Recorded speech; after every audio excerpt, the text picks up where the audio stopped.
अपनी यादों को समेटकर आज मैं घर वापस लौट रहा हूँ, क्योंकि हर सफर कभी न कभी पूरा होता है।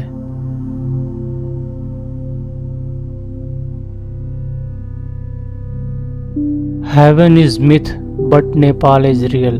नेपाल वाकई में बहुत ही खूबसूरत था।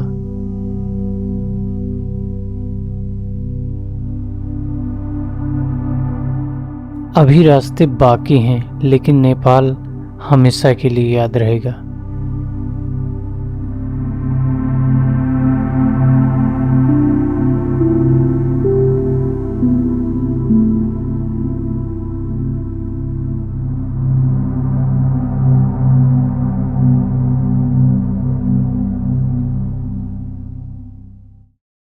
हम इस समय हैं स्वर्गद्वारी में, तो चलिए फिर से मिलके खो जाते हैं इन नेपाल के हसीन पहाड़ों पे, इन पहाड़ी रास्तों पे।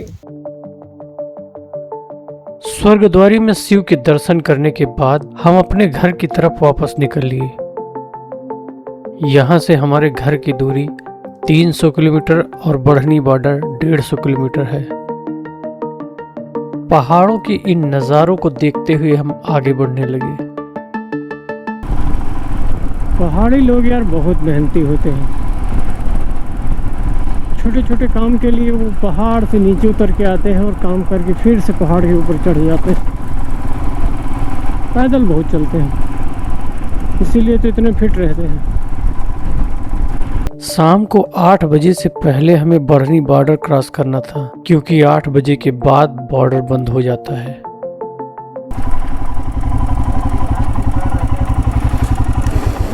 क्या बात है सर, ये लीजिए 10 दिन के। दोनों लोग साथ में हैं सर? दोनों साथ में हैं।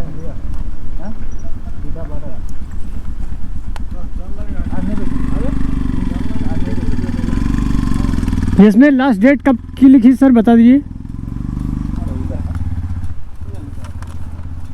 इंडिया वाली डेट?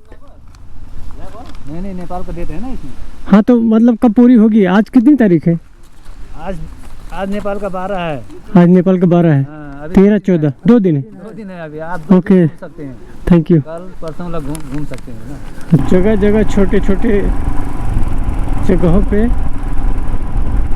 प्रहरी लोग खड़े रहते हैं। यहाँ पे पुलिस को प्रहरी कहते हैं। और ये लोग इंडियंस की गाड़ी को देख के तुरंत रोक लेते हैं, उनका भंसार चेक करते हैं और उनकी परमिट चेक करते हैं, कहाँ गए थे आप। लेकिन बहुत पोलाइट होते हैं। पिछले 1.5 घंटे से गाड़ी चला रहे हैं और अब लगी है भूख, तो पेट पूजा करने के लिए भैया रुक गए हैं और ऑर्डर किया है आलू का पराठा। वैसे तो नेपाल में बहुत सादा खाना मिलता है और बहुत अच्छा खाना मिलता है, लेकिन हम लोगों ने आलू का पराठा ऑर्डर किया है। पराठा बन रहा है, तो चलो पहले पराठा खाते हैं, फिर आगे बढ़ते हैं।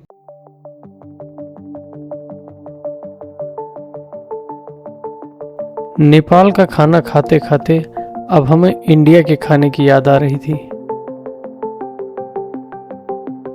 हम अपने देश के खाने की खुशबू नेपाल के खाने में ढूंढ रहे थे।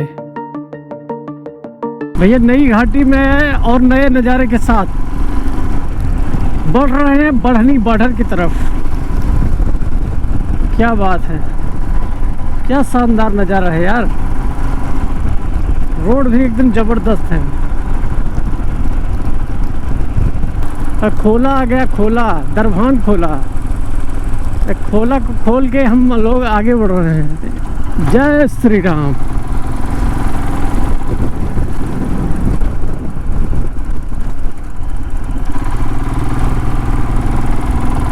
भैया नदी साथ साथ बह रही है।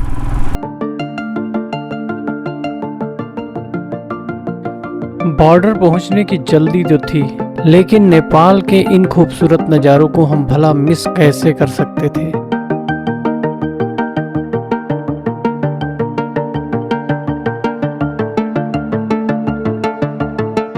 इसलिए इस खूबसूरत नदी को देखने के लिए किनारे पर आ गए।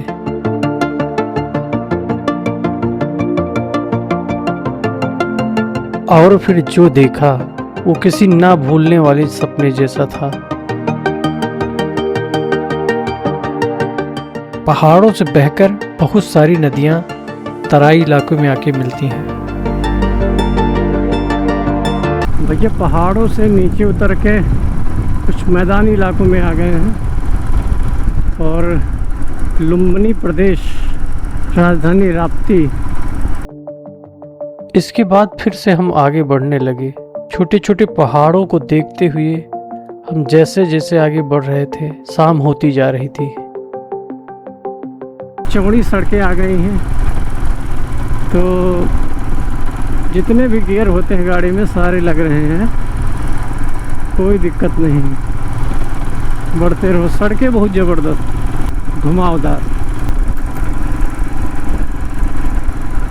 छोटे छोटे पहाड़ हैं किनारे पे, बीच से सड़क जाती है।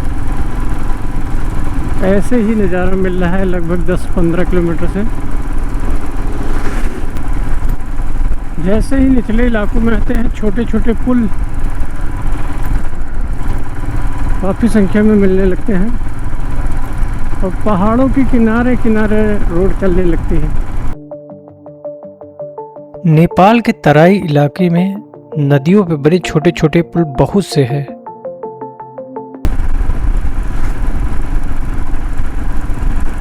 जितनी भी नदियां आती हैं सारी आके पहाड़ों के नीचे मिलने लगती हैं एक दूसरे से। काला काटे, काला ने काट लिया। जो हिमालय के तराई इलाके हैं उनमें दिन में ही अंधेरा हो जाता है, क्योंकि पेड़ इतने बड़े बड़े हैं और बीच से सड़कें गई हैं। तो अभी देखिए कितना अंधेरा है, जबकि अभी धूप निकली हुई है।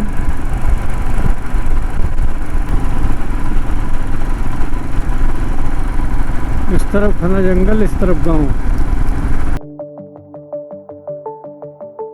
शाम के 5 बजने वाले थे और बॉर्डर अभी 50 किलोमीटर दूर था। गाड़ियां इन घने जंगलों के रास्ते में हमेशा चलती रहती हैं। पहाड़ों पे तो 8 बजे के बाद सारी गाड़ियां लगभग बंद ही हो जाती हैं।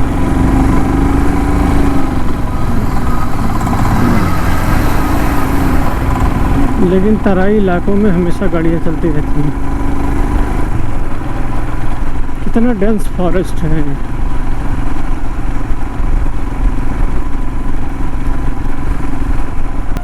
तो अभी बॉर्डर पे हैं, यहाँ पे लंबी लंबी लाइनें लगी हैं। ये बॉर्डर है इंडिया नेपाल का और हमको जाना है सीधे। हम जैसे तैसे बॉर्डर पर पहुंच गए थे, लेकिन अब उस पार पहुंचने की जल्दी थी। किसी तरह बॉर्डर उस पार हो जाए। ये हम नो मैंस लैंड में हैं, लेकिन यहाँ पे तो चारों तरफ जाम लगा था गाड़ियों का। यूपी में प्रवेश कर रहे हैं।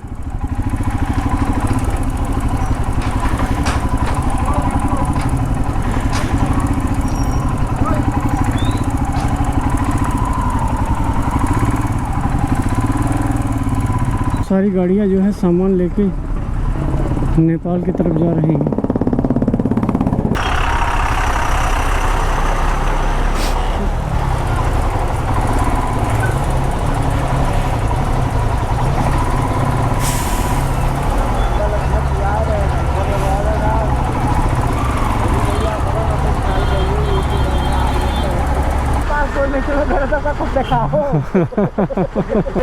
ये गाड़ी क्यों खड़ी है? इसको साइड में लगाना है। तो होनी चाहिए। तो जगह कहाँ जाओगी? थोड़ी सी जगह होती, निकल जाते हम लोग। इधर निकाल लो, निकल जाएगी गाड़ी। देखो आ जा रही है। ये नहीं निकलेगी।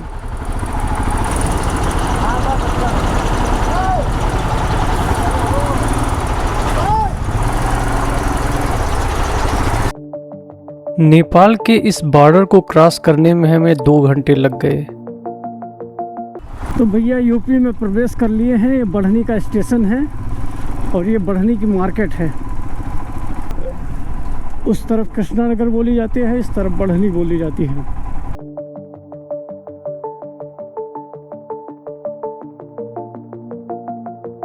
अयोध्या भैया अपने शहर अयोध्या में आ गए हैं। कहीं रुके नहीं, होटल लेना और ताम झाम मज़ा नहीं आया, सीधे अयोध्या के लिए निकले। और अभी अयोध्या के पुल पे हैं जो अंदर के लिए रास्ता जाता है। कनक भवन 2 किलोमीटर, राम की पहाड़ी 0 किलोमीटर भैया अयोध्या। क्या बात है।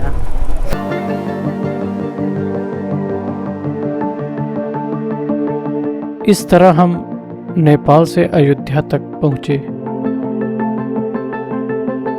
और अयोध्या पहुंचकर मुझे ऐसा एहसास हुआ, यार कुछ भी कहो, अपना देश अपना ही होता है।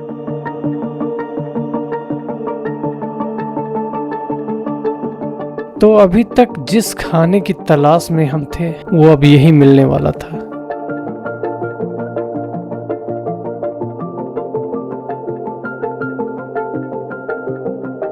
तो भैया अपने शहर आ गए हैं और रिकाबगंज चौराहे पे जो है खाना खा लिया है। तो इस वीडियो को यहीं पे ख़त्म कर देते हैं क्योंकि घर पहुंच गए हैं, सोना बहुत जल्दी है, रात हो गई है, रात के 10 बजे हैं। मिलते हैं अगली वीडियो में, तब तक के लिए स्वस्थ रहिए, मस्त रहिए, ज़बरदस्त रहिए। जय हिंद।